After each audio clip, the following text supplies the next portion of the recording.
Ladies and gentlemen, I present to you the Yu-Gi-Oh! Special Summon, a mechanic that is simultaneously the best and perhaps worst part of Yu-Gi-Oh! The thing that either caused all the problems in the game or made this game the fun, high-octane, and very expressive game that it is today. I wanted to talk about this because I have a lot of thoughts on it, and I'm not about to sit here and pretend to be like game design extraordinaire. I'm not going to say that I would do like a better job of designing Yu-Gi-Oh or all these things, but I do just have a lot to say about like this concept and how it's really defined Yu-Gi-Oh over the years, and of course I want to hear you guys' thoughts on it. Now, fair warning, this is kind of more of a stream of consciousness video, so I'm not going to be making like super precise, points with loads and loads of examples and all that stuff. You can certainly feel free to argue with me or disagree. It's not the end of the world. Trust me, that's what we're here for. But before we get into all of it, a quick word from this video's sponsor, eWin Racing. They sent me this really awesome gaming chair, and if you guys wanted to perhaps get one for yourself, it would be great if you just head on over to their website. Link in the description. They've got loads of really cool gaming chairs of different designs, different heights and weight kind of, chairs. So like if you're really tall or you weigh a lot, or maybe you don't weigh a lot like me, you can get one that fits your needs and makes for a great gift. Or if you were just in the market for a gaming chair yourself, it'd be really cool. One of the things I really like about this one is that it's got this nice pillow for lower lumbar support. It feels oh so good. So yeah, if you want to get one, head on over to eWin Racing. Use the code TEAMAPS. You can get 30% off your order. Links in the description. All right, now let's talk a little bit about the special summon in Yu-Gi-Oh! But maybe before we do that, we have to backtrack a bit and instead talk about the resource system that Yu-Gi-Oh has. Because a lot of people like to say that Yu-Gi-Oh, needed to have a resource system early on in its conception, and the reason it's gotten so crazy and the power creep's gotten so out of hand is because Yu-Gi-Oh did not have a resource system. I agree, but I actually think that Yu-Gi-Oh did have a resource system, and technically still does have it. The resource system is not lands like in Magic the Gathering or energies like in Pokemon. It's the monsters themselves. The monsters themselves are the resource system in Yu-Gi-Oh! And what do I mean by that? Well, they're quite comparable, right? Originally in Yu-Gi-Oh, monsters just kind of are a thing that you can normal summon or set once in a given turn. And that actually might sort of sound familiar. It kind of sounds like an energy or it sounds like a land. And monsters can, attack for you and defend you, but they're also what enable you to oftentimes make the bigger plays. The star system in Yu-Gi-Oh, the whole like, level 1 through 4 monsters being weak and level like, 5 and up monsters being stronger but requiring tributes, I think really plays into this quite well. So while these days I think a monster's level hardly means anything because you can oftentimes just sort of cheat out high level monsters, or sometimes the low level monsters are literally like the play starters and they extract a lot of value, like a Jet Synchron, for instance, right? Um, Early on, a star like on a monster was sort of supposed to correspond with its outright value. So, a level 4 monster would have high, pretty good attack strength, like average attack strength. Level 1 and 2 monsters, maybe not so much. There were level 5 and 6 monsters, but they required one tribute. Now, your one tribute would get you higher attack strength, but that was, exhausting a resource that you had. And then level 7 and 8 monsters, follow the same trend where they're even stronger, but they require two. And there's an element of diminishing returns and kind of risk reward there. Like if you tribute one monster for a summoned skull, that's 2,500 attack points. You lost a resource, but you did gain a monster that can now swing over effectively any level 4 monster unless it's helped by like a spell or trap card to change that. And the same goes for level like 7 or 8 blue eyes, for instance, right? Things break a little bit though, because I think like this is a bit of a side tangent. The fact that like Summon Skull is a better one tribute monster than something that has 2,200 attack, right? So there's no reason not to run Summon Skull. Or really, it even power creeps like Red Eyes and Dark Magician because they have the same or less attack strength and they cost two tributes. So it's like there's no reason not to run Summon Skull. Same goes for Blue Eyes. That's a tangent. Back to the main subject though. This is why I do think that Yu-Gi-Oh had monsters as its resource system. And I've been playing a lot of Rare Hunters with Alex, so we've been going through these classic sets. Check out that segment on the channel. I'm assuming you probably already have, but going through these classic sets, I've had a lot more time to just look at these cards and examine sort of the strategies that maybe Konami intended for players to experiment with. Sure, a lot of them are crap and weren't even good even in their own time and certainly don't hold up today. But I do think that Konami intended for monsters to be used in this way. Early on, effects monsters, like they didn't have super strong effects. It was just like a neat vague utility thing. Maybe this monster let you like check the cards on top of your opponent's deck and rearrange them, or perhaps like shuffle your own deck, like really random, not great ones. Um, but I think that if we fast forward, then special summons, like where that factors in here is nowadays we're able to special summon monsters easily, but monsters as a resource has not changed. The things that you're doing with monsters certainly has. The amount of effects that they have has also changed, but like they're still a resource. You still need monsters in order to synchro summon and exige summon and of course link summon.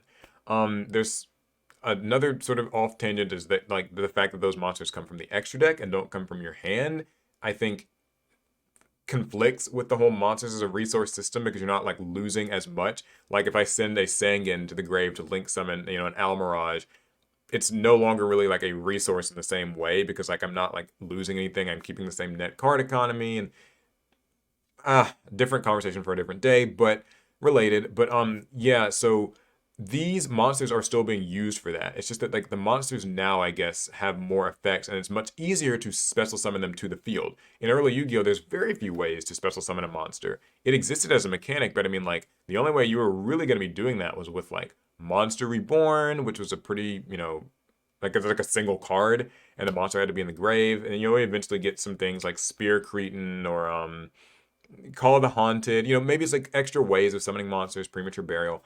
But special summons were not a common thing, and I think that that was by design. The fact that there are unlimited special summons, though, is probably where the biggest issue lies. You get one normal summon per turn, so it ensures that no matter how, like, I guess, crazy Yu-Gi-Oh gets, that will always act as a constant sort of resource limit on like how many resources you can get through a normal summon. The fact that special summons are unlimited means that it's like I think that that informed the design philosophy of making special summons something quite rare. It's the fact that special summons are not rare today, I think, that is like why we ended up in this place that we did where like the power creep got to take over. Now, I don't want to discount spells and traps. We've got some really powerful, crazy ones today, and a lot of them work with archetypes.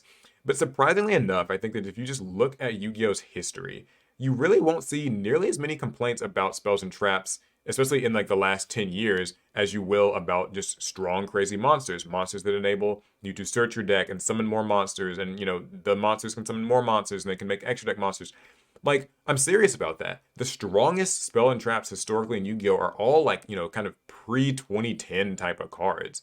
Like, the stuff that gets banned today, it's a lot more niche, I guess. But like looking at Royal Oppression, like, Graceful Charity, Painful Choice, like all of that stuff, like it's like older, right? I think that spells and traps made more impact then because the monsters were the resource system and spells and traps were the things that you could like play for free in an unlimited amount of times, and just that like their effects were more like warping, whereas the monsters weren't. Like we've had this shift, I suppose, from like spells and traps being the power cards really to just monsters and really more so their effects being the power cards. And so what is the result of all this? I don't really know. Like I said, I'm tangenting here. This is a video that like it's stream of consciousness. I think that it means a number of things. It's a good thing that Yu-Gi-Oh has gotten more expressive in this way. I think that like Yu-Gi-Oh in 2003 or 2004 was not as expressive of a game. It was in some ways, and like you could build your deck kind of around like a cool theme that you liked, and there wasn't like an archetype that you're maybe locked into. So you could argue that your deck represents you more as like a player or something like that. But in analogous archetypes and stuff. But I think that these days it's more expressive because more things can happen in a turn, more monsters can be summoned, more cards can be used. You've got hand traps and all this stuff. And so I think that like we have the special summon to sort of thank for that because it allows decks to like a deck of mine that I really like is Rika, and obviously it's like an exige strategy, but I have to do special summons and get monsters on the field in order to supply the exige summon. And so I have the special summon mechanic to thank for that. Maybe another thought there would be that like the special summon should not have been something that monsters themselves were allowed to ever do.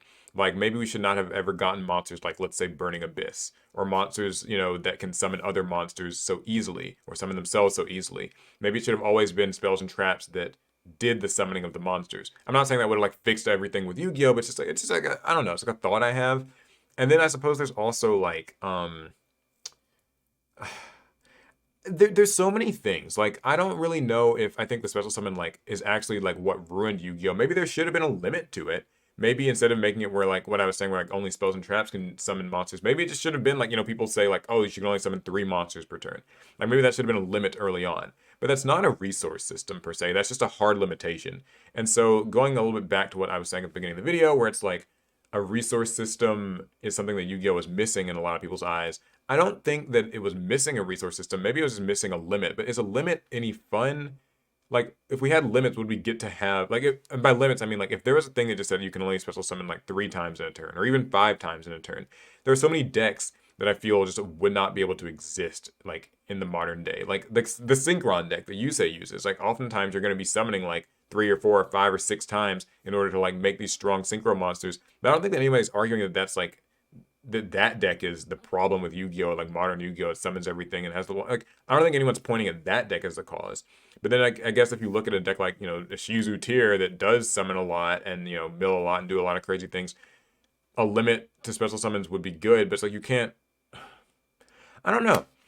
All I know is that I think that the special summon is truly the thing that defines Yu-Gi-Oh! I don't think it's like hand traps. I don't think it's you know, something like Dark Ruler No More, Forbidden Droplets, or Skill Drain, or whatever. Like, I think it's just that special summon. I think that's why Cyber Dragon was such a big deal. I think that's why, the extra deck has become such a big deal. I think that's why we have the long turns and combos. It all comes down to the special summon, and I don't really know what my thoughts on it are. I just wanted to talk about it and just hear what you guys think. Like, do you think that there should be a limit to special summons in a turn? Do you think that the special summons should maybe come from a different place more often? Like, instead of monsters that can just sort of summon themselves, should it only really be something that like spells and traps are allowed to do? How does the extra deck tie into all of this? How does the fact that spells and trap cards still have no real activation like resource involved with them? Like, do you think that that is still like a relevant thing to talk about here? I do think it is. It's just maybe more for like a different video. So yeah, that's my spiel on the special summon and maybe where it honestly went wrong. I don't know. You guys know how these videos go. Let me know what you think down in the comments. And remember to check out eWin Racing. Just a reminder, you can use the code TeamAPS and get 30% off on any gaming chair you like. So yeah, check it out. Link in the description. All right, I'll see you guys in the next one. Fast start.